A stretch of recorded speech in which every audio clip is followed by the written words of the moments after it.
This guy is Howard Lutnick, and I believe he's going to try to send Bitcoin to $800,000 with a $300 billion Bitcoin buy from the United States government. In this video, I'm going to break down why I think that's the case, and just to zoom out on how incredibly early you are to Bitcoin. So specifically in today's video, what we're going to be talking about are four different things.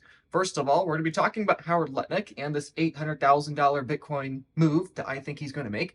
We're going to talk about the common criticisms of this plan and address those concerns. We're also going to talk about then specifically how much Bitcoin it takes to acquire generational wealth, and the number is probably lower than you think.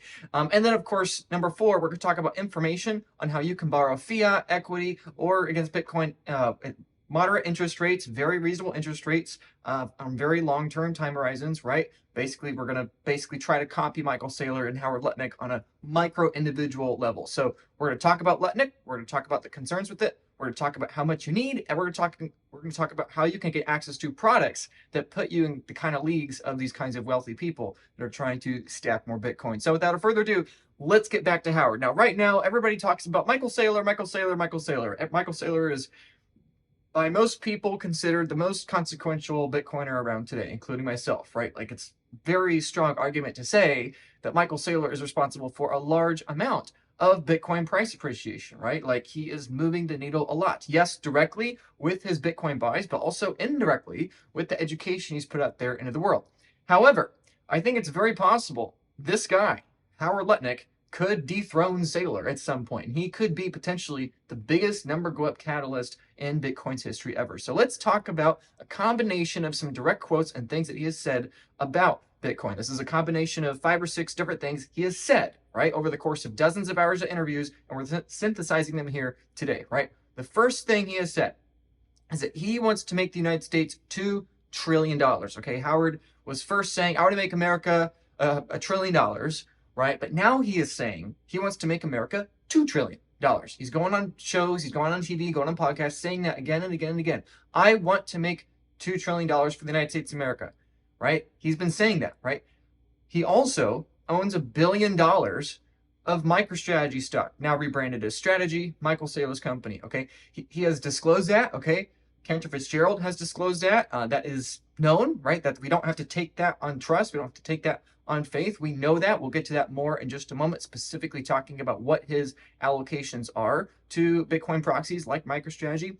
Howard also has claimed to own over $200 million of Bitcoin. Technically, he is quoted as saying hundreds and hundreds of millions, but we can infer that's at least $200 million worth of Bitcoin that he owns, right? And he has also said he believes that will become billions. So he's implying he believes Bitcoin will at least do a 3 to 5x in probably, I would assume, the near term, right? Also, he has authority from the President of the United States to buy Bitcoin in budget neutral ways for America, right? The executive order is in writing.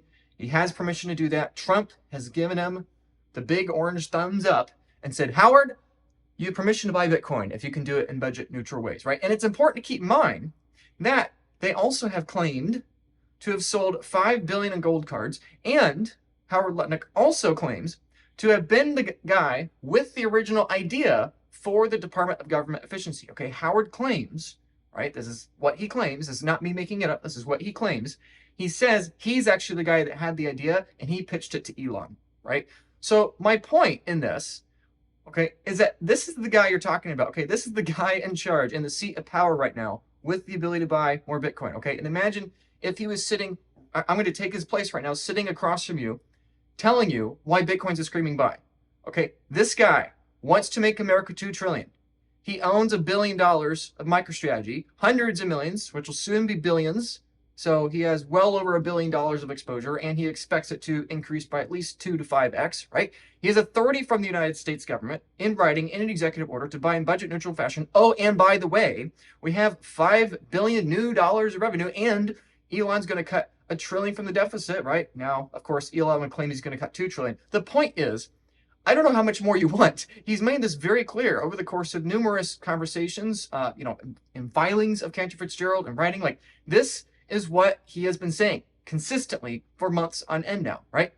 However, let's get into my personal opinions. Okay, these are not things he said, but these are my personal opinions of what I think is going to happen based upon what he's been saying consistently, right? First, what I think they're going to do is I think Elon and Howard Lutnick are going to get as close as they possibly can to cutting as much money as possible. Now, they want to cut $2 trillion.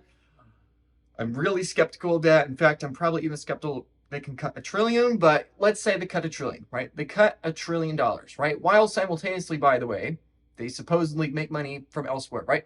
Also, Bill Hines has been hinting that potentially they might sell gold for Bitcoin. Now, I'm very skeptical of that. I am very skeptical they're going to actually sell gold for Bitcoin, but let's assume they sell a smaller amount, right? A couple $100 billion worth for gold, right? You know, I think it's much more likely they would convert quote unquote savings from Doge into Bitcoin than selling gold. I think that would be a much harder PR stunt to convince people to do. So I don't think they're going to be as likely to do it. But let's say they do it. Let's say they sell a couple $100 billion of gold at some point in the next 4 years. Keep in mind, 4 years is a very long time in the world of politics, right? Also, if that thing happens, if those things happen, I think it's totally possible they're going to be buying hundreds of billions of dollars worth of Bitcoin. Probably not next week, probably not next month, but over the course of this administration, the next 4 years, right? So if step one is cut expenses, step two is in budget neutral fashion, whether it's from gold or whether it's from quote unquote Doge savings, it doesn't matter, right? I think they have a real potential of wanting to buy hundreds of billions of dollars worth of Bitcoin. And what would that do? If you deploy $300 billion into Bitcoin, I think that would send Bitcoin price soaring, right? If we assume a conservative multiple for Bitcoin of 3 to 5x or so, and actually as Bitcoin gets more adopted, I think the multiple has a potential of growing, right? That could be literally $1 trillion, or if not multiple trillions of dollars of market cap flowing into Bitcoin. And oh, by the way, right, that's the direct buys, but the indirect implications, I think, are even larger than the direct buys, right? Like, yeah, sure, Michael Saylor, as a similar example, yeah, he's forced the Bitcoin price up as a function of buying tens of billions of dollars worth of Bitcoin. But I think his indirect contributions via, 1,000 podcasts and, educating hundreds of multimillionaires and CEOs about Bitcoin, right? It's like, I think that implication and the feedback loop that has started is even more consequential than what he's done with his company, MicroStrategy, right? And so likewise, I think if the US government were to buy, let's say, $300 billion over the course of the next 4 years, I think that would literally send over $1 trillion into Bitcoin from the second order effects of other people, other countries, other nation states, other institutions, wealthy individuals, all also wanting to pile into Bitcoin. I think easily that could send price up 10x. And my point in this is that this is the guy that is sitting in this chair that has the potential to do this. And he's making himself very clear with what he's saying on podcasts, with what he's saying in news, television interviews, and what he is, more importantly, doing and putting his money where his mouth is, right? And so why would they do this? I don't think Howard Lutnick is a Bitcoin maxi. I don't think he is. I'll get to that more in just a moment. It's one of the criticisms people have. But why would they do this? Well, it's because step 5, they want to get reelected. Like, what do you think they want, right?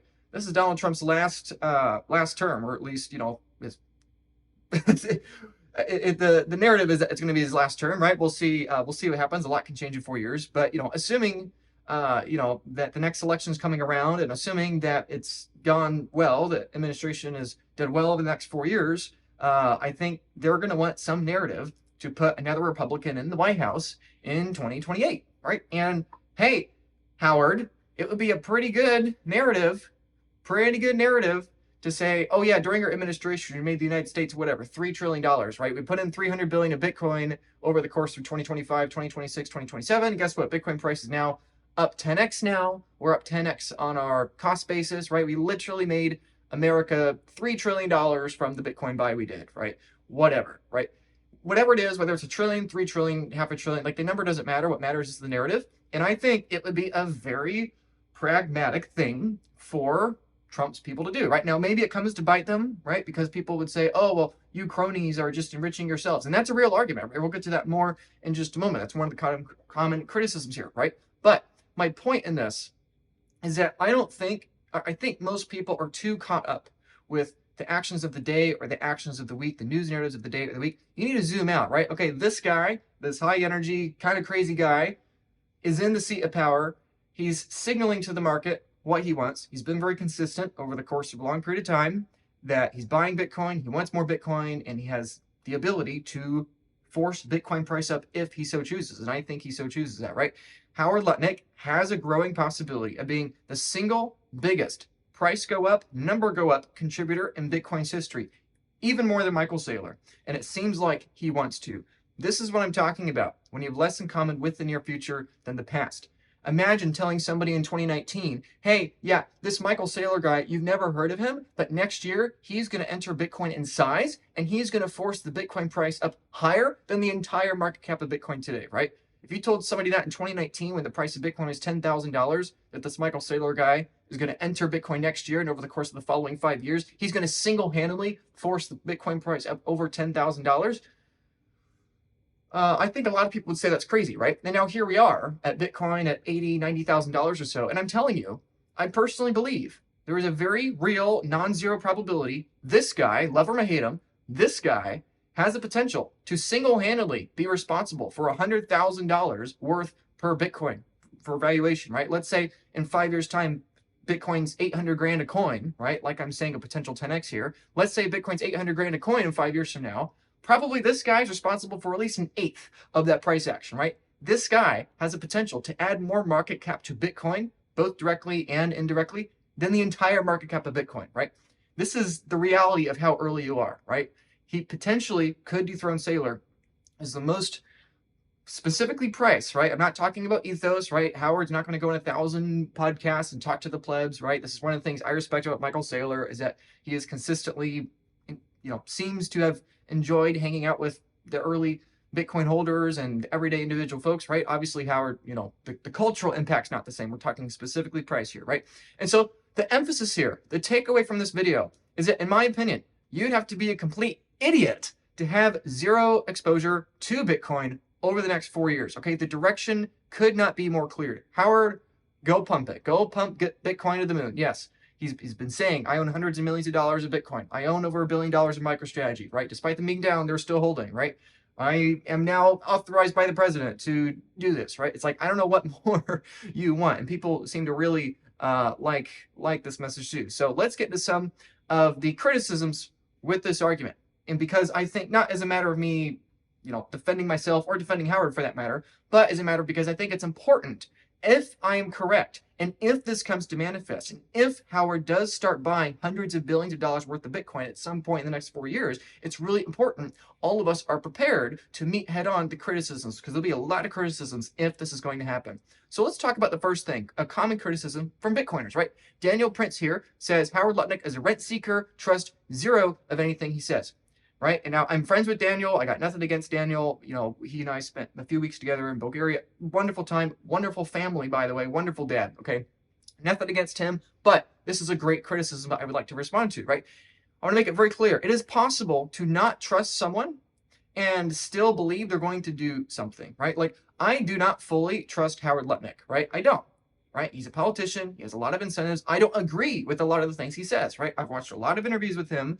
There's a lot he says about the economy and tariffs and other things I don't agree with. Some of it I think is not good ideas, right?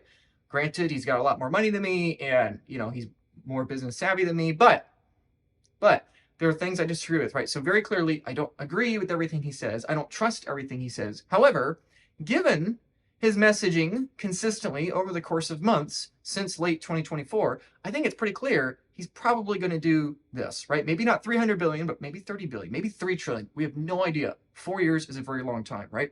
And one of the main key factors that encourages me in thinking that actually Howard might be doing this, one of the things that encourages me is that Cantor Fitzgerald, which he has a large percentage ownership in, has bought $1 billion of MicroStrategy, right? He's put his money where his mouth is, right? Yeah, sure. We have to take his word that he owns at least $200 million worth of Bitcoin. We have to take his word on that. He's not verified it for us, right? So sure, maybe he's lying, but I think given the fact that Cantor Fitzgerald has bought $1 billion worth of MicroStrategy, I think, there's at least some credence to what he's doing, right? So this is Cantor Fitzgerald, by the way, their top 3 holdings: MicroStrategy, now known as Strategy, NVIDIA, and Tesla. Those are their 3 big stocks, 3 very number go uppy stocks.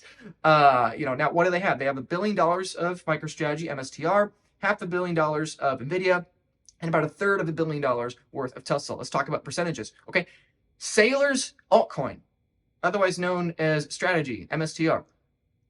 Howard owns so much of it is 40% of exposure. Like, I don't know how much more clear I can be. Like, what more evidence do you want that this guy is going to pump Bitcoin price? He's been saying, I own the coin. I have exposure, right? Like, very few people in the US government have more exposure than Howard. Very few people in the US government have a greater incentive than Howard to actually deliver on profits, quote unquote, for the US government, right? There's literally nobody else in the US government that's been promising, I'm going to make America $1 trillion than this guy. There's literally nobody else in America more financially incentivized to promote Bitcoin than this guy, right? It's like he is, in my opinion, the most likely person to actually do this because he has 40% exposure to MSTR, to SAYLOR stock, right? Plus, his claim of owning even more hundreds of millions of dollars in underlying Bitcoin, right? So, all right, as far as the question about trust, sure, it's entirely possible to say, I do not trust Donald Trump. I do not trust Howard Lutnick. I trust, I like some things that they do. I like some things that they say. I don't like other things that they do and say, right? I am a Bitcoiner. I am skeptical of politicians, right? I am not red or blue. I am orange. But it is possible at the same time to still believe. I think it's likely they're going to do something, even if that means that the reasoning for them doing that, I don't necessarily think they fully get, right? Which we'll get to that more in just a moment. Okay. Now, to be on the little more of the positive side, okay, this is somebody that said they agreed. Similar to what he's saying right here, I was very skeptical. I was very skeptical that the Trump administration was going to stick to Bitcoin only, right? Because Trump had Trump coin, there was Melania coin, Don Jr. had Liberty financial token. Eric Trump was posting about Ethereum. Ethereum's a great time to buy now. Sorry, Eric, you probably lost a couple $100 million there doing that. Ethereum is down like another 30% since he made that tweet. But the point is, I was very skeptical, right? But I've been very pleasantly surprised by two people in particular, David Lutnick and, not David Lutnick, Howard Lutnick and David Sachs. I've been very surprised by those two folks, right? I highly expected both of them to, similar to the Trumps, be more friendly to the altcoins and unregistered securities. However, so far, right? Not saying they won't ever capitulate to those, but so far, both of them have been relatively Bitcoin focused, Bitcoin only, right? I do not think Howard would own so much freaking MicroStrategy if he wasn't to some degree a kind of a Bitcoin maxi, right? Like pretty much everyone in quote unquote crypto hates Michael Saylor. Why? Because Michael Saylor is creating his own altcoin, which is his stock, right? The altcoin people, the XRP, Ethereum, Binance Coin, Solana people, right? All of them really dislike Michael Saylor because he is such a Bitcoin maxi and because his registered security is sucking away market cap from the unregistered security. So my point is that I really think Howard so far seems to be focused on Bitcoin. Maybe he's not a Bitcoin maxi, but so far he's focused on Bitcoin. He's not talking about XRP, right? And David Sachs, I'm also pleasantly surprised with, right? Again, do I trust David Sachs? No, but I like some of the things he does. I don't like some other things he does. And ultimately, I think when comparing those two individuals to Elon Musk and the Trump family, I think both of them are probably a little bit farther down the proverbial rabbit hole than Elon Musk and the Trumps, right? Elon is a bit more of a black box because he's literally going out of his way to not talk about Bitcoin, right? Despite, the guy that claims to have inspired Elon to create Doge having a $1 billion plus exposure, Elon remains silent, even though he tweets about literally everything else. So Elon's a bit of a black box, but I'm suspecting that Elon is not as much of Bitcoin focused mentality as Howard or David.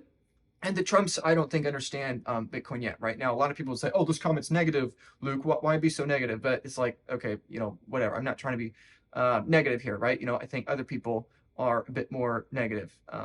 Let's see. Where did it go? Come on, screen. Where did it go? Yeah. So some people speculate Elon gets it. Some people don't like my stupid looking face. That interview is very good. The All-In interview, highly recommend you check that out if you're not already.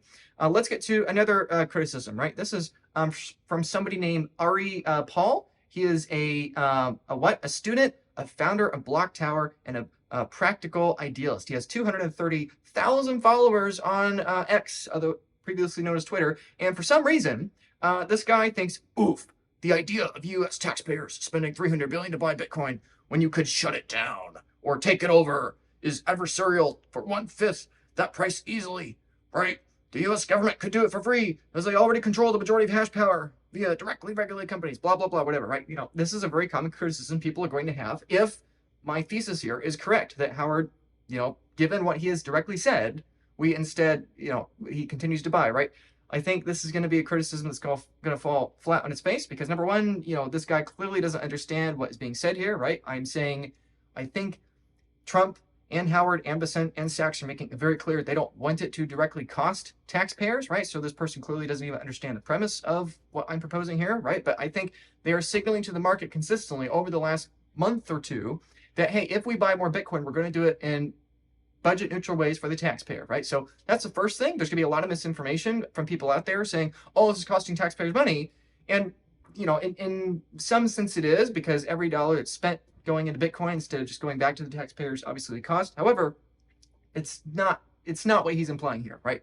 Also, the claim that you can easily shut it down or take it over, blah, blah, blah, it's just not true. You can't easily shut it down, right? If you don't believe me, check out the NSA, how they tried to kill Bitcoin. Check out Putin, how he hated Bitcoin, right? Check out North Korea. Check out China in 2021. There are numerous examples of people trying to stop Bitcoin, censor Bitcoin, shut down Bitcoin. To date, nobody has successfully shut down Bitcoin, right? It's worth about $2 trillion, right? I can get into a technical rant about how you can't do it, but I think the proof is in the pudding. It's worth $2 trillion. There's a pretty large financial incentive for somebody to confiscate it, steal it, hack it, print it, dilute it, or shut it down. And nobody has successfully done that yet. Not even the Chinese Communist Party, the CCP, right? So it's just not true. It's just very, very, very unlikely to ever have any remote chance of happening, right? And the other question of, well, U.S. government could do it for free. I don't know what the heck he means by for free, but theoretically, the government could do it for free if they, since they control it. It's just, that's not true, right? Like, again, look at China in 2021, right? This is one of the reasons why I think we're seeing the Michael Saylors of the world, the Howard Lutnicks of the world take a larger interest in Bitcoin. It's because not even China, where the majority of hash was at the time, right? China was the largest hashing country in the world, the largest mine in the world, and not even China could shut it down, right? Hash has gone back into China, right? Despite it being illegal for a time, right? It went back into China. So it's just a lot of people are going to be very critical of this, right? And this is why, by the way, I don't think the U.S. government has a chance or hope or a prayer of being able to buy more than a couple $100 billion worth of Bitcoin. Like, I don't think they're going to buy $1 trillion worth of Bitcoin over the course of the next 4 years, right? This is something important to keep in mind. Like, the moving average cost basis for America's Bitcoin is probably going to go up and up and up, right? As they buy, the price will go up, right? So let's say they allocate $300 billion over the course of the next 4 years, maybe $10 billion this year, then $50 billion next year, then $100 billion the year after that, and then, the rest of it in the final year of their administration, right? Like, probably their cost basis is not going to be $85,000. Probably their cost basis is going to be more like 120 or 150, maybe even higher, right? Depending how much they buy, right? The more they buy, the higher their cost base is going to be, right? But my point here is that I don't think they're going to buy so much Bitcoin that they're going to, they're going to own millions and millions and millions of coins. I think eventually they might get there, but because of the level of misinformation and misunderstanding from people, despite having, very large followings, right? And this guy, I'm not picking on this guy specifically. He's just a manifestation of literally tens of thousands, if not hundreds of thousands of journalists and complainers out there that don't understand what's going on here, right? So my point is that because of this common negative perception, I don't think they're going to be able to get away with buying more than a couple $100 billion. And I think only when we get to step 5 and the U.S. government can come back to voters and say, hey, voters, you all thought this was a dumb idea, but look at how much money we made the U.S. government, right? We can now, pay down the debt. By the way, they won't ever pay down the debt. They'll just use it as an excuse to print more money. But narratives are everything. And right now, the narratives are very hostile against Bitcoin. And so I think they're going to have a hard time buying more than a couple $100 billion. But I do think they will start buying at some point in the next 4 years, right? So let's get to another criticism. And I think it's a very real one. Like, hey, Luke, what happens if these billionaires and multi-billionaires and countries just keep buying Bitcoin, right? What's going to happen to the plebs? What's going to happen to the world's poor, right? Luke, aren't you this guy out there that's championing Bitcoin for the whole world? Like, I would argue, yes, I am. It's something I talk about a lot. I've gone to a lot of these places. I've gone to El Salvador, Costa Rica, Colombia, South Africa, Eastern Europe, and other places in the world where, the average Bitcoiners there aren't nearly as financially privileged as us here in the United States or Europe or Australia, right? It's just true, right? An average Bitcoiner there, is maybe only buying a tenth of the amount per month or per year or whatever that the average person in the West is. And so this is a real concern people have. It's like, it's not fair that the governments and that the billionaires get to buy all the Bitcoin. What about the little guy, right? This is horrible. Well, see, the thing here that people don't understand is that you can't be priced out of Bitcoin, right? This guy, Michael Joseph Murray, I don't know, again, I'm not picking on this guy specifically. I don't know what his thing is, but his question is, explain how low-income people have access to Bitcoin. Somebody named P said that you can literally invest $5 into Bitcoin at this very moment with Venmo or Cash App. In just a moment, I'll show you a much better place to buy $5 worth of Bitcoin than those. He says it's easy. It's been that way for a good while. In fact, it's been that way since day one, at least on chain. But there will be only more options for people to start getting off zero. And Michael says, I could if I wanted to. So I don't know what that means. I don't know if that means he's never had a app before or if he's never had $5 before. But whatever the case, I wish you all the best, Michael. And, feel free to text me. I'll send you $5 worth of Bitcoin myself, so you have no excuse.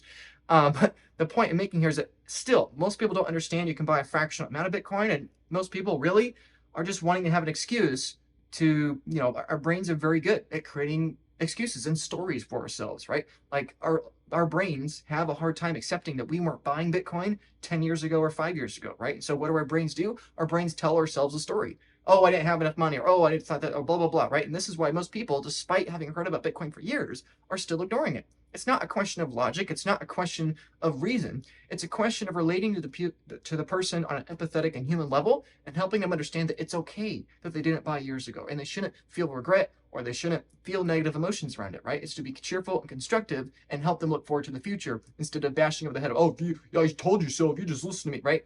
Actually, I think a lot of people that say that are actually ingraining their family and friends and business partners or whomever farther away from Bitcoin, right? You got to be cheerful and help these people build towards the future instead of lament the past, because you're just entrenching the negative emotions, which that actually is the problem. It's not a question of logic. It's not a question of reason. But getting back to the question, how do we help the little guy if Howard is buying all this Bitcoin, if America ends up buying all this Bitcoin? Well, that's a great question, right? Some other people would take it a step further, right? This first guy wasn't, it doesn't seem like he was being hostile. He was asking a question. Maybe, his intent was hostile, but this guy actually was being a pretty hostile. Luke won't let anyone interrupt his fantasy of governments and billionaires teaming up to funnel government money directed into the pockets of asset holders while benefiting literally nobody else. Hard to imagine a more corrupt corporate government scam, but Luke couldn't care less. Well, actually, Carson, that's not true. I care a lot. That's why I made literally hundreds of videos about Bitcoin over the last 5 years, getting hundreds of millions of views, with 50 or so thousand followers, right? It's because I talk about the human cost, right? Now, it's very funny to me, Carson, is that when I talk about the human cost, when I talk about how Bitcoin potentially could save millions of lives, when I talk about the fact that 4.1 million people every single year die to a lack of affordable heating, nobody cares about those posts. Nobody likes and comments and retweets those posts. But when I talk about the number go up, oh, Howard's going to buy a bunch of Bitcoin, that's what gets all the likes, that's what gets all the shares, right? And so, sure, you can say, oh, Luke only cares about number go up, but you have to understand that it's because when I post number go up stuff, it's because it gets 10 times the views. If I post half of my content about the human case for Bitcoin, half of my content about the number go up case for Bitcoin, guess what? The number go up case for Bitcoin gets 10 times the views, so people think, oh, 90% of what Luke's posts is just number go up hopium anyway, when they don't understand that half of the work I put into this is talking about the human case. So yeah, sure, Carson, for the people like you that are ignorant to the kind of work I do, you may continue to be in your little delusion that I actually don't care about you and I don't care about the little guy, right? Despite me going to Guatemala, despite me going to all these places in the world where the average Bitcoiner there may only have literally $300 to $500 of Bitcoin. But this is what you don't understand, Carson. I'm not picking on him specifically, but this kind of mindset. This is what these kind of people don't understand. The more Howard buys, the more the hodlers benefit, right? When you had the ETFs approved, who benefited? Literally everybody that was holding Bitcoin. Guess what? People in other parts of the world that don't have bank accounts, that don't have stocks, that unlike Howard don't have the financial ability to buy Michael Saylor's stock, those people that bought Bitcoin and have it on a Lightning wallet or they have it in self-custody or whatever it is, those people benefit from the billionaires buying Bitcoin. They benefit from the wealthy buying Bitcoin, right? Like Michael Saylor has said, he has said it's very rare you find a technology that helps all the world's rich people and all the world's poor people at once, right? For those very poor people that everyone complains about, that, oh, you Bitcoin people are just all hoarders. Why are you hoarding your Bitcoin? You should redistribute your wealth to the world's poor, blah, blah, blah. What they don't understand is that you have to hoard some kind of wealth to have long-term savings. But every other asset to the history of man has a human cost when you force the price up. right? If Howard were to plow $300 billion of America's treasury or America's money into housing, you price out young families from having the ability to have housing, right? If you plow $300 billion into gold, what do? You force up the price of gold. When you force up the price of gold, you make computers and technological devices for the 20%. 20% of gold's market cap is actually for utility, in computers and microchips and stuff, right?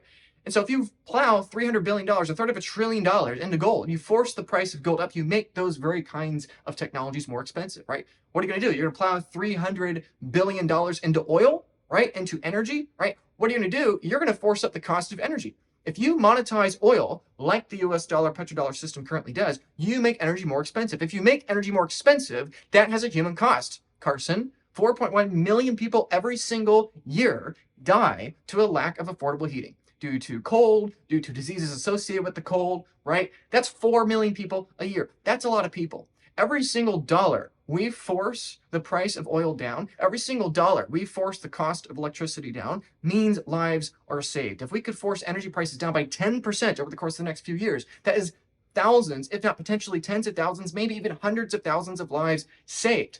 So for all the people saying, oh, it's not fair, you're pricing people out of Bitcoin, like there's no other asset that doesn't have a human cost when people are forced out of it, right? You're never forced out of the Bitcoin network entirely. You're only forced out of a certain price point entirely. Every single person alive today is forced out of Bitcoin at a $1 exchange rate. The price has been forced out of your hands. I'm sorry. You will never buy 1,000 Bitcoin for $1,000. That's just not going to happen. You've been forced out. But guess what? You didn't die. You didn't starve. And you're not homeless because that happened, right? This is the beauty with Bitcoin. The world's wealthiest people can hoard this asset. They can hoard Bitcoin, and there is no perverse incentive, right? With every other asset, there is a perverse incentive, and it has human cost. Why? Because they have utility value. And this is, as a side note, this is why it's so critical that we adopt Bitcoin for the world, because technology is forcing the price of these kinds of things down. It's trying to make housing, energy, food, shelter more affordable to the world. However, the current monetary system that requires an asset side of the balance sheet to justify printing more political currency units has to keep growing to justify the continuation of printing. And so what do? We tighten regulations with housing. We make oil more expensive. We do things that have a direct human cost and second and third order effects to save and defend the monetary system. Bitcoin is a monetary system that doesn't require the loss of life to survive. So this is going to be a very common criticism. And I get it. People are going to be really, really mad. If anything I'm saying has 1/10 of being correct, if this theory has any chance of being correct, people are going to hate this man. People that aren't in Bitcoin are going to hate this man. His name is going to be plastered. He is going to be hated as Elon Musk a few years from now, right? Because he's going to be seen, oh, Howard Lutnick's made $500 billion from America buying Bitcoin. This is a scam. This is a Ponzi scheme, blah, blah, blah, right? Because most people on a zero-sum mindset are going to think because Howard Lutnick's going to probably make $500 billion, and I really believe that, right? Like his MicroStrategy exposure could single-handedly be worth, well, not $500 billion, excuse me. What would that be? Let's say we do 10x. Okay, 10 billion. Okay, yeah. Sorry, a couple zeros off, but still the point stands, right? Let's say Howard makes 10 billion or 20 billion or 50 billion. I had a zero up there. Let's say he makes $50 billion, right? Which is a tenth of $500 billion, but still, let's say he makes $50 billion. People are going to hate him, right? People not in Bitcoin are going to think this parasitic shill Ponzi scheme advocate goes on TV and he laughs about how he's made America so much money. That's not true. He's siphoned billions of dollars from the American taxpayer to himself, and that is just simply not true. And this is really important for everyone watching this to understand, is that, yes, he's pumping his own bags. And that's why I think it's so likely he's going to do this. It's because his bags are full. He has filled his bags, and he's made the narrative very clear, right? But guess what? The more he pumps his bags, the more he pumps everybody else's bags, right? I'm literally going to make so much money as a result of Howard, right? And if you're watching this, like, this is my point. Literally, he's probably going to be the single most consequential person on your net worth in the next 5 years, assuming you're holding Bitcoin, right? And so a lot of people are going to have a zero-sum mindset. A lot of people are going to think, oh, well, it's a shame that people are priced out. And it is a shame. People are always priced out of a certain price in Bitcoin. They're never priced out of the Bitcoin network entirely. And that is really, really a really important distinction, right? Here's another point, right? Maybe Luke is wrong. Maybe Howard pivots. Maybe Howard sells all his MicroStrategy stock and he goes into XRP, right? Maybe he's lying. Maybe he doesn't own hundreds and hundreds of millions of dollars worth of Bitcoin, right? I don't think those things are likely because I don't think there's a great incentive for him to do those things. But let's say this is all bogus and wrong, right? Let's say Howard doesn't do it. Somebody else is going to do it. China could do it. The UAE could do it. Switzerland, Russia might, India, Brazil. There are so many countries that potentially could do this before America, right? And this is very related actually to the previous concern, right? The concern here is, oh, well, people are going to be priced out. What about the low income people, right? It's like, yes, the sooner you buy Bitcoin, the more you price out other people from being able to own a similar amount of Bitcoin. You don't price people out of real terms purchasing power wealth because a small amount of Bitcoin will acquire a larger amount of wealth. But this is really important. This is why the incentive is so much higher for people to buy earlier, even just with $5. Because the more you buy earlier, the greater the share you have on the future. Bitcoin is a numerical accounting system, pricing in the future. And so, of course, the cheaper you can buy the future, the more purchasing power you have. And this is why I think, because Howard knows if I don't do it, one of these other countries is going to do it. I think that's a self-fulfilling prophecy as to why Howard is probably going to do it, right? The more Howard pumps the price of Bitcoin, the more he pumps the bags of the hodlers and the mission-oriented, laser-focused Bitcoiners, right? And the more he prices out the world's dictators. So this is another concern people have. Luke, why are you a shill for the U.S. government? Why are you, praising the U.S. government, Luke? I thought Bitcoiners were all about not, separate money and state, blah, blah, blah. You're a hypocrite. Okay, and I get why people that aren't thinking critically, have those kinds of concerns. But it's really important to keep in mind that some government is going to buy Bitcoin. It doesn't matter if you like it or not. It doesn't matter if you want to complain or yell and be a keyboard warrior or not. Some government is going to do it. Personally, I would rather see Howard Lutnick buy $300 billion worth of Bitcoin than Kim Jong, right? I'd rather see European powers buy more Bitcoin than Vladimir Putin, right? I'd rather see politicians that are less destructive to human life buy more Bitcoin than politicians that are more destructive. And so I hope Howard pumps it, right? I'm telling Howard, pump it, Howard, like go for it. Pump it as much as you possibly can. Why? Because the more he pumps Bitcoin, yes, the more he prices out people that haven't yet bought Bitcoin. This is why I'm encouraging all of you, everyday plebs, to buy Bitcoin. And of course, as he pumps it for everyone, he also pumps it out of reach for the world's dictators, right? As concerned as I might be about governments in general holding Bitcoin and the single points of failure associated with that, yes, there is reason to be concerned there. The reality is that every $1 billion Howard plows into Bitcoin, the Bitcoin price is going to rise a little bit more. And the more the Bitcoin price rises, the more difficult it's going to be for tyrannical governments and more dictatorial governments to acquire Bitcoin. Could the United States become a totalitarian, uniparty, communist, CBDC state? Sure. But I think China and North Korea and other countries are far more likely to do that. I'm a maxi on minimizing the amount of human suffering, minimizing the amount of preventable human suffering.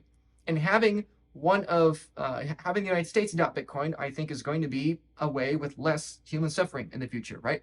Every $1 billion Lutnik plows into Bitcoin leads to a non-zero multiple of Bitcoin price and market cap appreciation towards mission-driven advocates, right?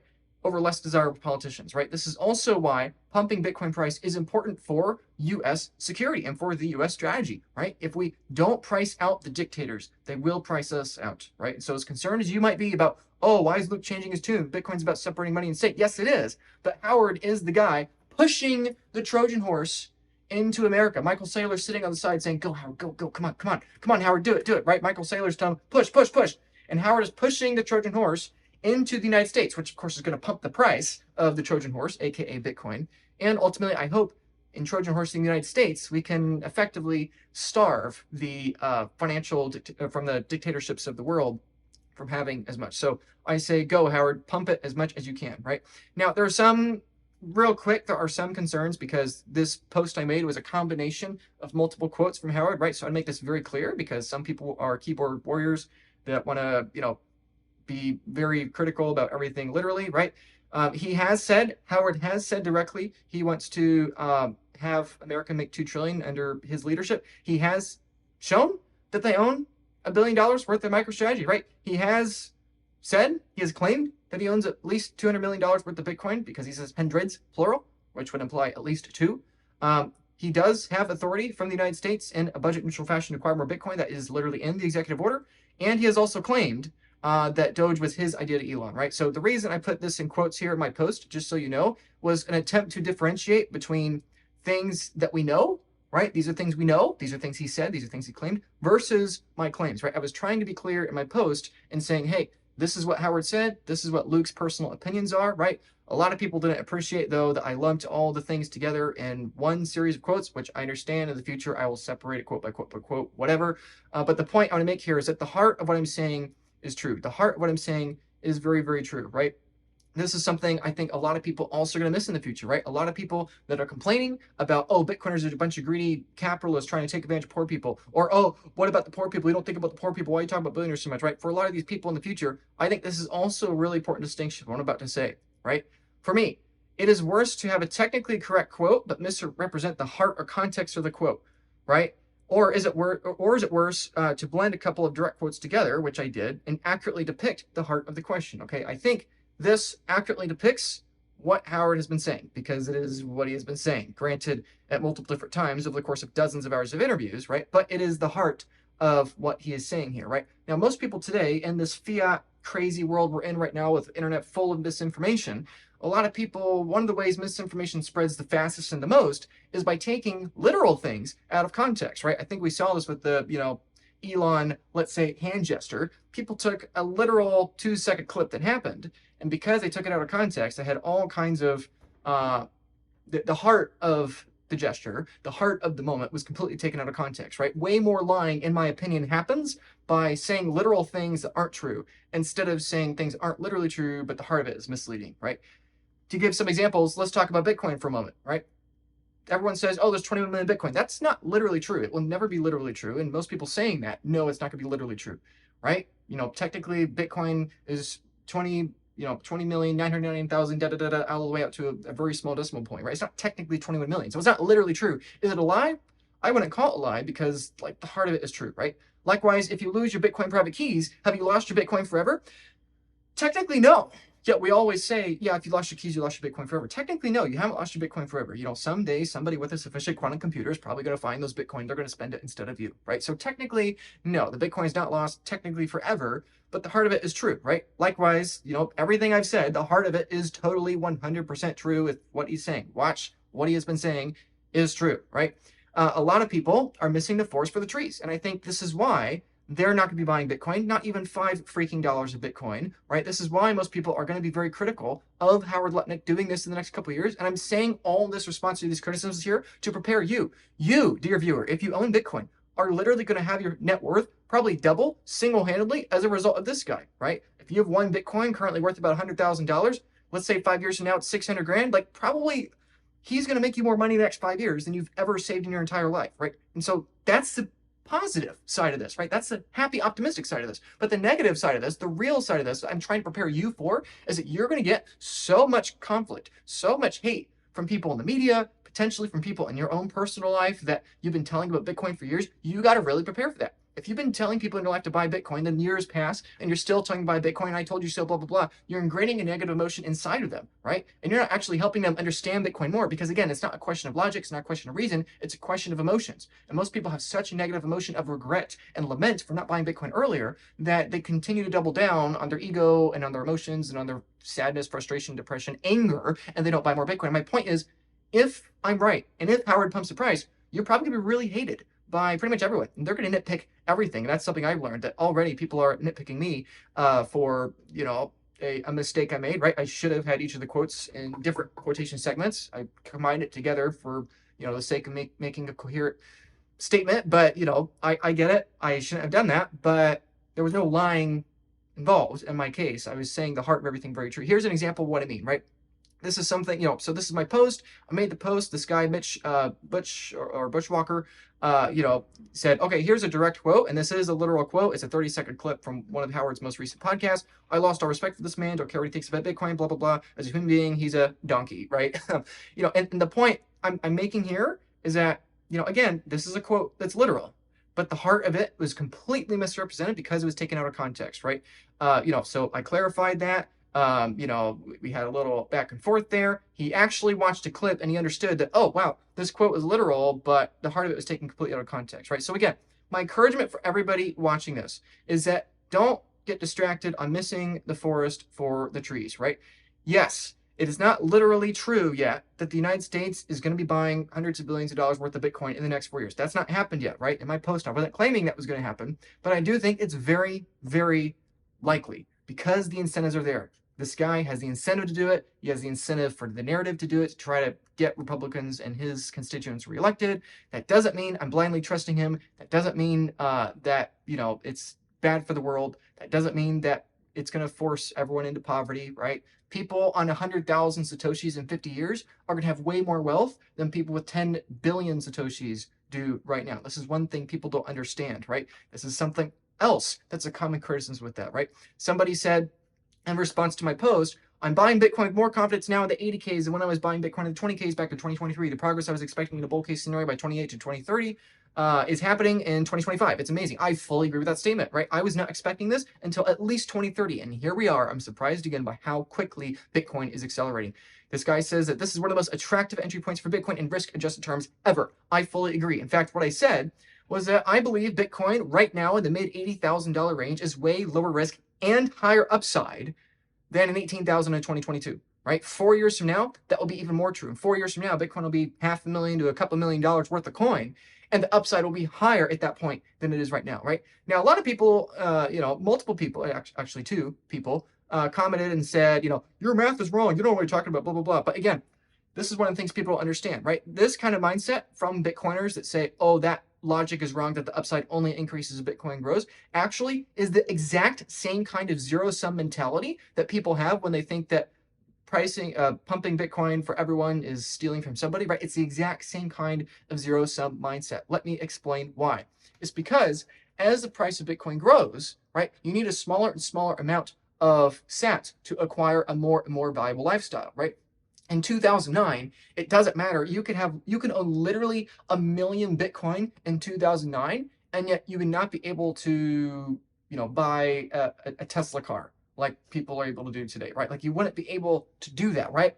Because we have more productive technology today, right? And so, yes, even though Bitcoin is going to grow in price by orders of magnitude, right? Even though it's going to happen, and even though people are going to continue to be priced out and out from perpetually smaller amounts of Bitcoin, like actually the upside will continue and the wealth will continue, right?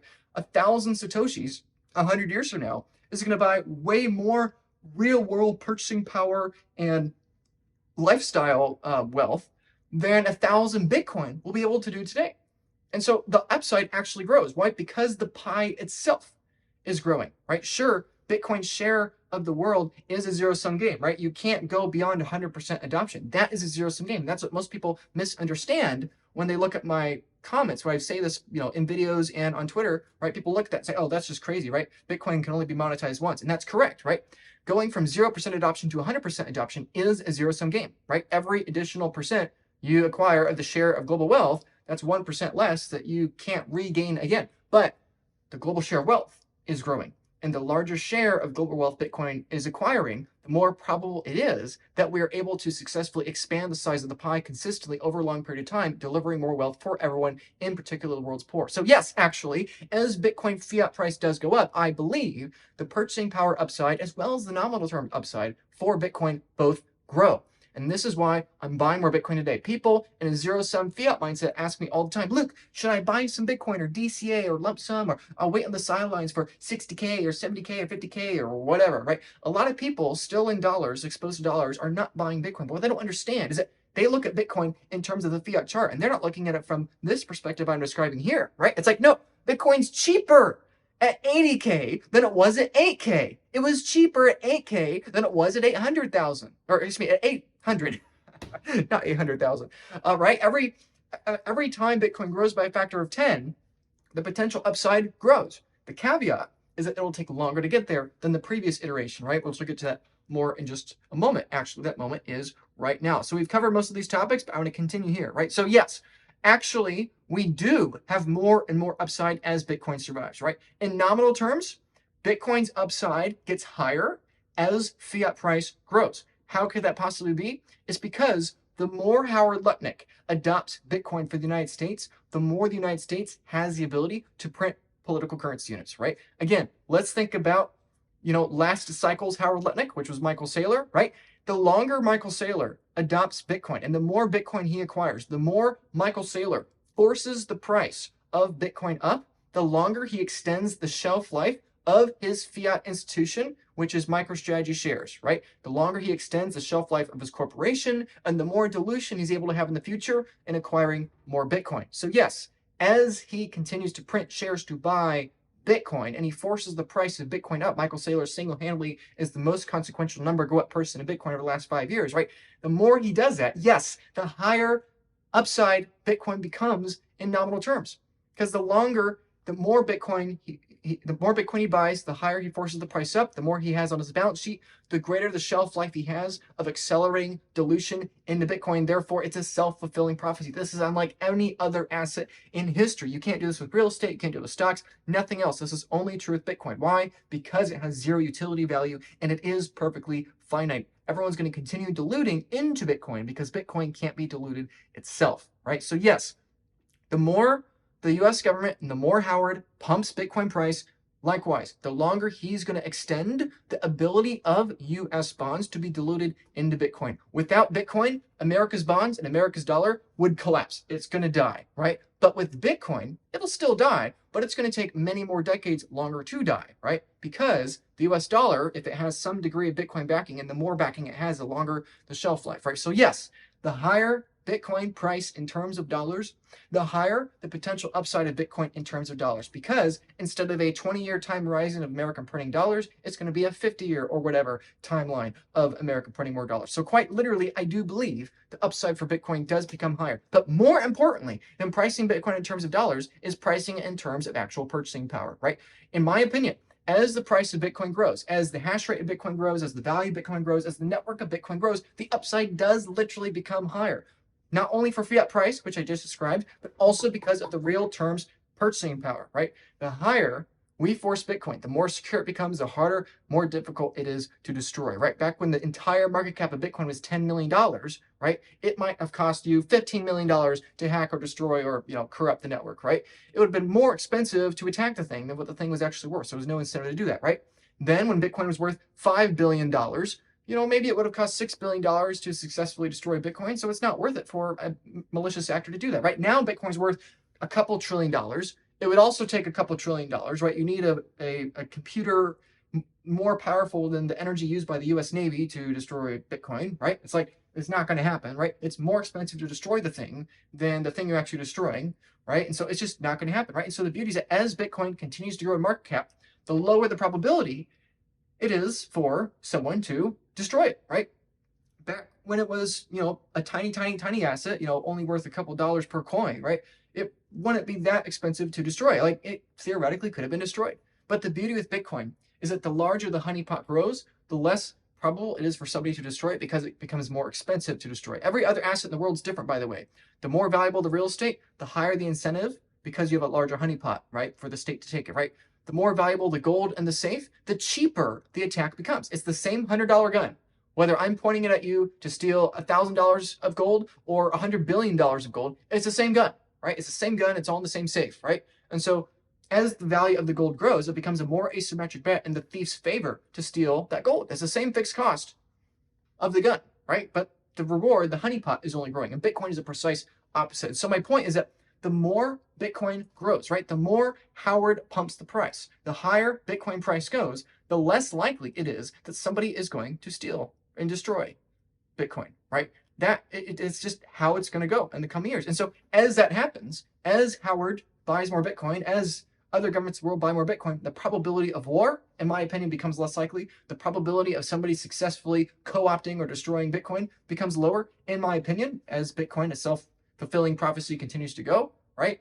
And what that means is that, hey, if as Bitcoin continues to grow, the probability of war shrinks, the probability of tech accelerationism accelerates and increases, right? And the probability of a long, prosperous future for more people, like, the potential upside goes up because the pie itself is growing. So yes, I do actually believe as Bitcoin price goes up, it becomes cheaper, right? Again, people would, complain. It's all the same mindset, right? The people that would say, oh, well, what are you talking about? Bitcoin upside grows as Bitcoin price grows. That's not true. You haven't done the math, right? Or, oh, Luke, you're wrong. You're lying because that's not technically true, right? Again, it's not about being literally true. It's about the heart of it being true. Like, no, obviously it's not literally true when I'm saying that Bitcoin becomes cheaper the higher the price goes, right? Obviously not, but the heart of it is very much true, right? This is all abstract thinking, but I think if you give it some thought, you'll understand it's true, right?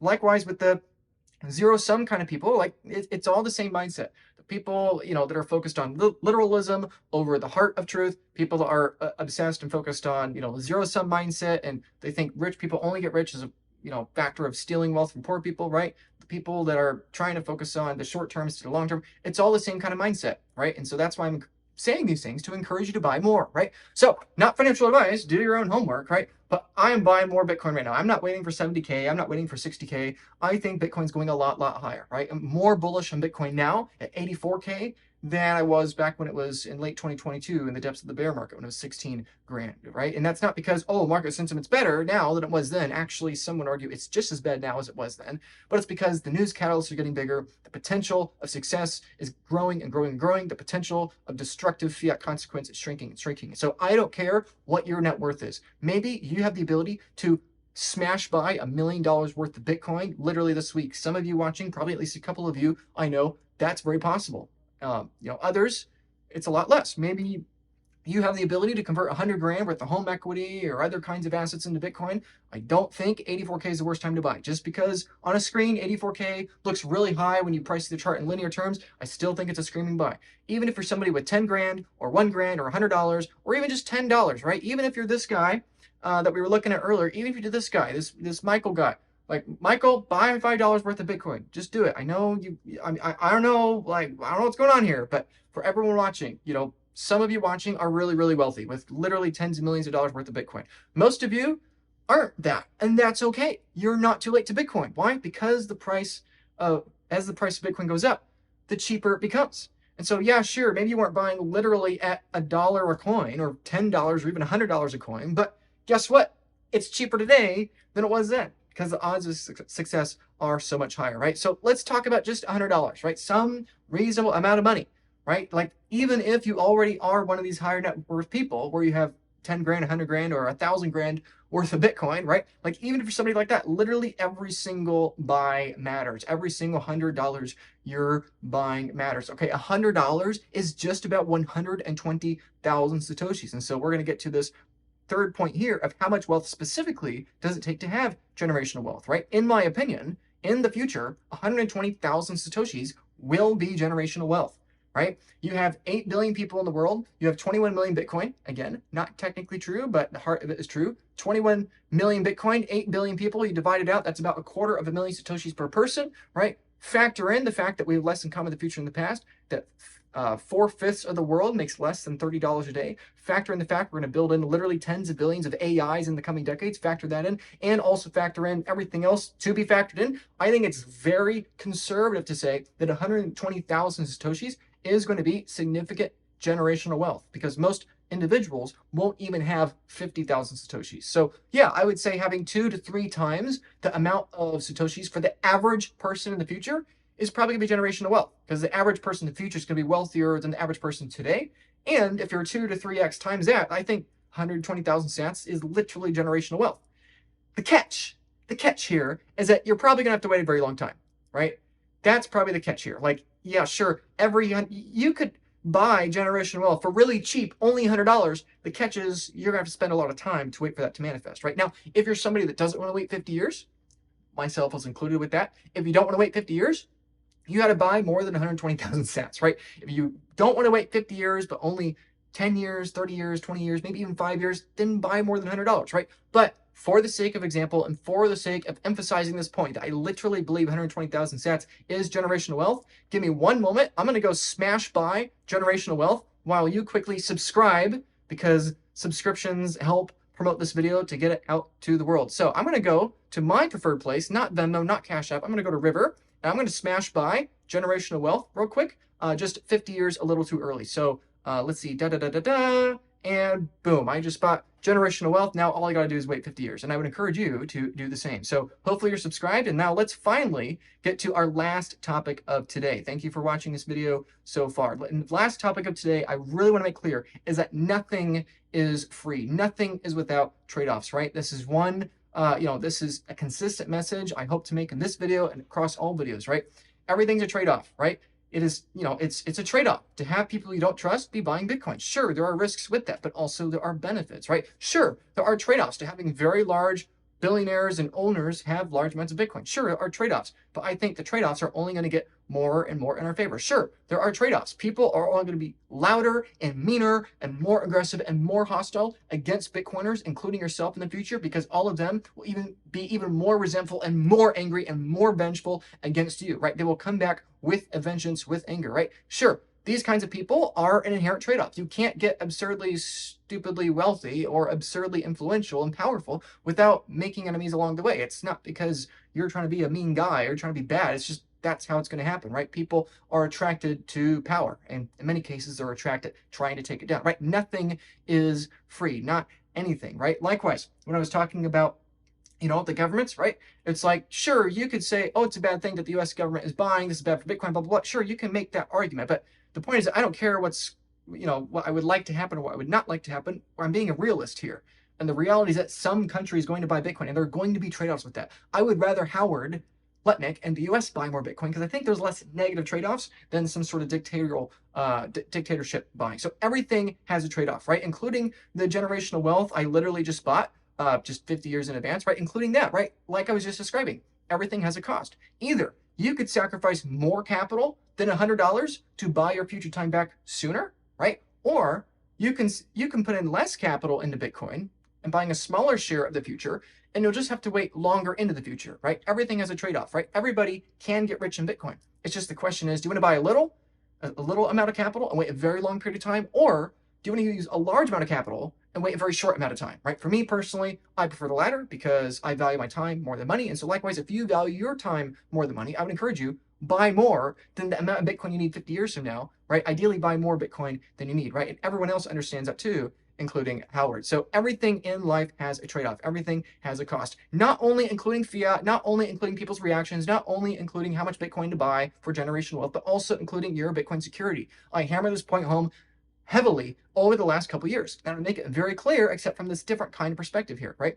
If, you can do whatever you want, I don't care. But if you refuse to hire our team of 40 people at the Bitcoin Advisor with 1/3 of a millennia of experience to help you upgrade your Bitcoin custody, your Bitcoin tax situations, and your Bitcoin legal protections, and yes, you do need all three in my opinion, right? If you refuse to have that, I'm telling you, you're going to want to spend at least 10,000 hours into Bitcoin, right?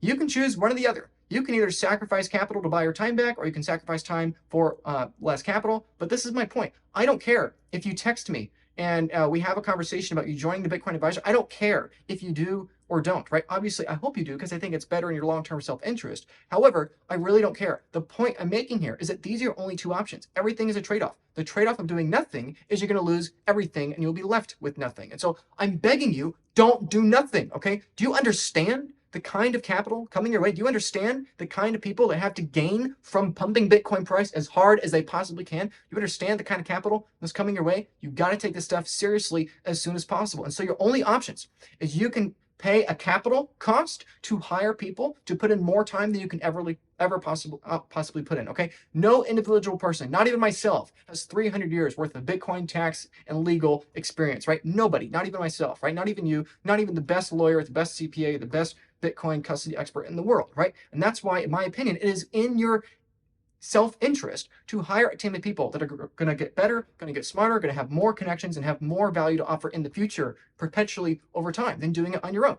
Because the cost of doing it on your own is that you got to compete with us, right? If your Bitcoin is an inferior tax trusts and estate planning, right? If your Bitcoin is in inferior legal protections, and if your Bitcoin is in slightly higher risk or slightly less protected Bitcoin custody setups, all the bad guys, right? All the malicious people out there that are mad at you, that are angry at you, that feel justified in stealing from you, right? All those people are going to come after you, right? Why? Because you physically can only spend 1,000 hours a year keeping up and increasing your Bitcoin security, right? But having a team that does it for you, that eats their own cooking, right? I think that's going to be much more advantageous for you. You're going to buy what back? You're going to buy your time back. your peace of mind back, and your rest of your life back, right? So the point is, I don't care how you upgrade your Bitcoin self-custody tax and legal standing. I'm begging you, though, to do it, because most of you are not prepared for the next 10x. I'm telling you, I've talked to so many people over the years, both people that are new to Bitcoin, especially people that have been in Bitcoin a while. I'm telling you, the number one mistakes people make are not being prepared for these kinds of Bitcoin price swings. You're going to have to pay something. Either you're going to pay a financial cost, or you're going to pay a cost in time, right? Now, for myself, personally, where I put my money where my mouth is, and for my clients, right, for myself, I would rather the financial cost, because I value more my time more than money, right? So for myself, my clients, just in full transparency, the way it works is that people pay the Bitcoin advisor anywhere between 1 to 0.5%. The average is 0.61%. So people pay on average a 0.6% fee, right, which is a tangible cost, right? That's a financial cost. But what they're getting back is intangible value, right? For 0.6% a year, you're buying back 30% of your time. For 0.6% a year, you're buying back 50 nights that you would have lost due to, lack of sleep, due to an abundance of stress, right? So for me, and for all my clients, we all decide I want to join the Bitcoin advisor because I value my time more than my money, right? I want to buy my time back. I don't want to become an expert in everything legal. I don't want to become an expert in everything with tax-wise and planning for that, right? It's like, I own Bitcoin. I'm aware that my net worth is probably going to 100x in the next decade or two, right? It's like, and that is a really, really, really big burden to handle, right? Especially if you have a family or children or a business, people that are depending on you, right? And so for me and my clients, we are willing to sacrifice a financial, tangible cost in exchange for intangible benefit, right? One of those intangible benefits is getting access to products that aren't available to the broader market to help you grow your stack by a significant percentage ongoing, right? I think a 1% annual rate of growth is very conservative. Most of my clients increase their Bitcoin stack by at least 5% within the first couple months alone. In fact, the average is 51.2% in the first 12 months. But the point is that by paying a tangible cost to buy your time back, this is how you accelerate your Bitcoin stacking journey, right? And so if you want to increase your Bitcoin stack by 2x, 3x, 10x, right? Even just 20%, no matter where you are in your Bitcoin journey, no matter how much Bitcoin you have, no matter how much you want to have. I don't care if you're watching this and you have 400 Bitcoin, 100 Bitcoin, 80 Bitcoin, 30 Bitcoin, 22 Bitcoin, 17 Bitcoin, 3 Bitcoin, or even half of a Bitcoin. I don't care how much you have. I just encourage you to reach out. The phone number is on the screen right there. It's nice and big for you, or you can find the information in the description below. Again, I don't care if you hire us to help you or if you do it on your own. I think you're going to rather hire us 0.6% to buy back 10,000 hours of your life than do it on your own. I really do believe that. However, you can do whatever you want. My encouragement, though, is don't do nothing, because if you do nothing, you will end up with nothing. So if you want to actually take action and not be one of these procrastinators that's going to lose everything they have, text Bitcoin's 10x plan, send your name, email, your story, and how specifically I can help. So as a final wrap up to this video, let's talk about something coming here for you if you decide to reach out, right? Bitcoin products, right? Again, this is one of the intangible benefits people get by being a client of the Bitcoin advisor. All kinds of loan offerings coming in Bitcoin terms, dollar terms, etc., right? Very favorable offerings, right? How are we able to do this? It's because custody risk is far lower. If you put your Bitcoin on a centralized platform, exchange, or lending protocol, right, there is risk with that, right? You have to over collateralize it to account for that risk, right? You have to have a margin call to account for that risk, right? Because the self-custody has higher risk. And this is why, for years now, literally, I've been pounding the table on why it is critical to lower your risk when it comes to your custody planning, tax planning, and legal planning. The more you lower your risk when it comes to securing your Bitcoin, the higher the potential upside and opportunity is going to be available to you. Why? Because product developers, software developers, and lenders and other kinds of product developers are going to want to work with you because they can do business cheaper and you are a lower risk client to them. There's less potential collateral damage. This is why I think it's really important you upgrade to multi-jurisdictional, multi-sig with zero single point of failure. If you're going to put your Bitcoin on some place and you're going to try to borrow, like if you're going to try to borrow money against your house to buy Bitcoin, I think that is crazy. If you're going to put that Bitcoin on an exchange or in a single sig wallet, it is, in my opinion, foolish. What happens if you lose it, right? In the small, tiny percentage chance you lose it, now you're stuck with the debt and you've lost the underlying asset. That's crazy, right? Or likewise, let's say you put your Bitcoin in some sort of centralized lending platform. Well, the first problem is that you got to put up 2x the capital to have it over collateralized, and there's some sort of intangible risk. Let's say I put up 2 Bitcoin, trying to borrow 1 Bitcoin back to buy MicroStrategy, some other kind of thing, right? If I were to do that, right, what would happen is that you're paying, let's say, a 5% rate of risk for all the Bitcoin. 5% for the first Bitcoin, 5% for the second Bitcoin you're putting as collateral, plus a higher interest rate. Why a higher interest rate? Because the business cost for the lender doing that is much higher. It's just worse off for everyone. It's more risky for the lender, it's more risky for the borrower, and so that cost is baked into it, right? Like I said before, nothing in life is free. Nothing is free, and that's why your interest rate is significantly higher if you're going to be doing things that are significantly higher risk. And so the more you lower your risk, the more cash you're going to end up with your pocket. This is why clients of the Bitcoin Advisor are thrilled to pay a percentage-based 0.6% fee, because they're getting more than that value back, right? Let's talk about some specific numbers here, right? Potentially, you have the ability, depending on what country you're in, depending on, other factors, which we won't get into here, depending on what kind of product you want, it's potentially possible for you to borrow fiat or Bitcoin, to buy more Bitcoin at very low interest rates, with more importantly than the interest rates, right? More important than the interest rates, zero margin calls, zero over collateralization, zero counterparty risk, zero monthly payments, either USD or Bitcoin denominated, on very long terms, right? At least in Bitcoin world, very long terms, potentially up to a decade long of a term. Okay, yes, really, I know it sounds like it's too good to be true, right? But the reason it sounds too good to be true is because most people are dealing in self-custody situations that have high risk. If you reduce the risk by a factor of 10, you can have better products offered to you by others, right? And this is not just with Bitcoin borrowing. This is with everything.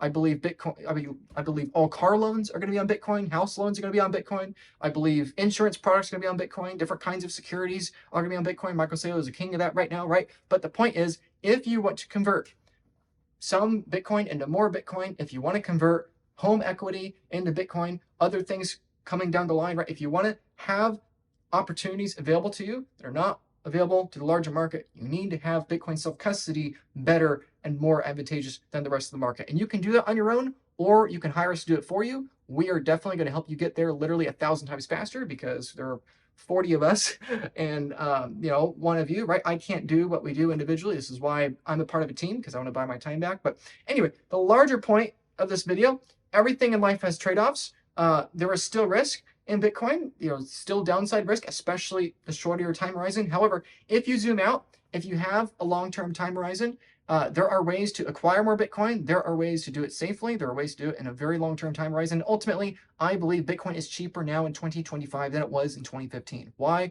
Because we have less in common with the near future than the ancient past. I've made that message very clear for years, and it's true. The majority of price appreciation for Bitcoin is in front of us, not behind us. The majority of the Howard Lutnicks of the future are in front of us, not behind us. And you better prepare as rapidly as possible, as quickly as possible, because the majority of scammers are in front of us, not behind us. The majority of negative haters and commentators and angry people that are going to be willing to come after you are in front of us, not behind us, right? Nothing is free. And if you want to get really, really rich and be the top 1% of 1%, you're going to be the top 1% of 1% of targets. Lock down your Bitcoin, take self-custody, upgrade to multi-jurisdictional, multi-sig vaults. Feel free to reach out if you want to have a discussion about increasing your Bitcoin. I'm very confident I can help you increase your Bitcoin more than 0.61%. And yeah, wish you all the best, and pump it, Howard. Pump it. Please, pump it. Not because I'm in Bitcoin for number go up only in hopium, but for the sake of the world, for the sake of America, for the sake of your reputation, for the sake of the world's poorest people and the 4 million people dying every single year due to lack of heating, the 6 million people dying every single year to pollution, and the tens of millions of people that are the direct human cost of the political currency system. Please, Howard, please pump Bitcoin for the sake of the world. Thanks everyone for your time. Please subscribe. I'll see you in the next video.